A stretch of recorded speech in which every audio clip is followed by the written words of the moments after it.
అత్యున్నత మత స్థాయిలో ఉన్నప్పుడు ఒక అత్యున్నత పదవిలో ఉన్నప్పుడు ప్రతి మాట ఆచితూచి మాట్లాడాల్సిన అవసరం ఎంతైనా ఉంటుంది. ఈరోజు ప్రతిపక్షంలో ఉన్నప్పుడు అదే వల్గర్ లాంగ్వేజ్, ఈరోజు అధికారంలోకి వచ్చిన తర్వాత కూడా అదే వల్గర్ లాంగ్వేజ్ మాట్లాడుతూ అదే సవాళ్ళు, ఎలక్షన్ల ముందుట ఏదైతే ఉన్నాయో తిట్లు లేకపోతే ఓట్లు, ఇప్పుడు రాగానే సవాళ్ళు, ఆ సవాళ్ళు స్వీకరించే దమ్ము లేక పరిగెత్తడాలు. ఇది ఎవరి గురించి మాట్లాడుతున్నాం మీ అందరికీ తెలుసు.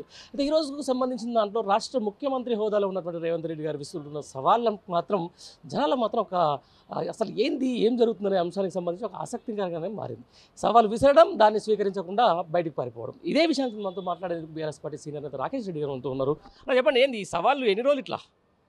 ఎందుకు మీరు స్వీకరిస్తలేరా, లేకపోతే ఆయన సవాలు విసురుతుంటే మీరు పారిపోతున్నారా, లేకపోతే ఆయన పారిపోతున్నారా? ఎందుకు ఇట్లా?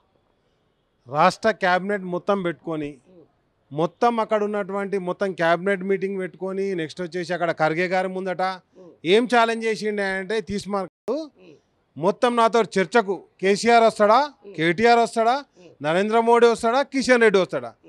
అరే నువ్వు అసెంబ్లీనే చర్చ పెట్టేది ఉంటే నరేంద్ర మోడీ కిషన్ రెడ్డి అసెంబ్లీకి ఎట్లా వచ్చి చర్చ పెడతారు?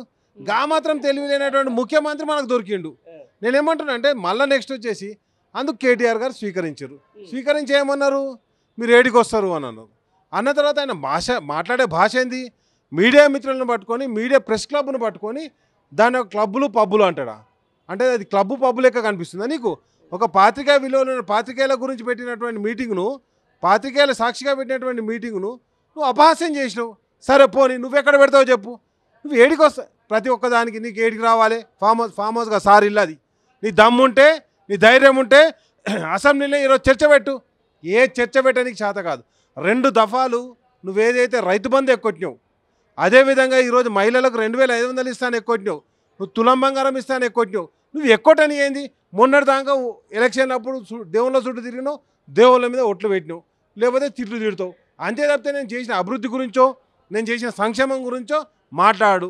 ఇంకేమన్నా అంటే కేసులు పెడతారు. ఎవరెవరైతే మీడియా మిత్రులు ఉంటారో, ఎవరెవరైతే ప్రశ్నిస్తారో వాళ్ళందరి మీద కేసులు పెట్టడం, సోషల్ మీడియా మీద కేసులు పెట్టడం, లేకపోతే ఈయనకు పచ్చ మీడియా దొరికింది, ఆ పచ్చ మీడియాతో ఏం చేయాలి? బూతులు రాపియాలి.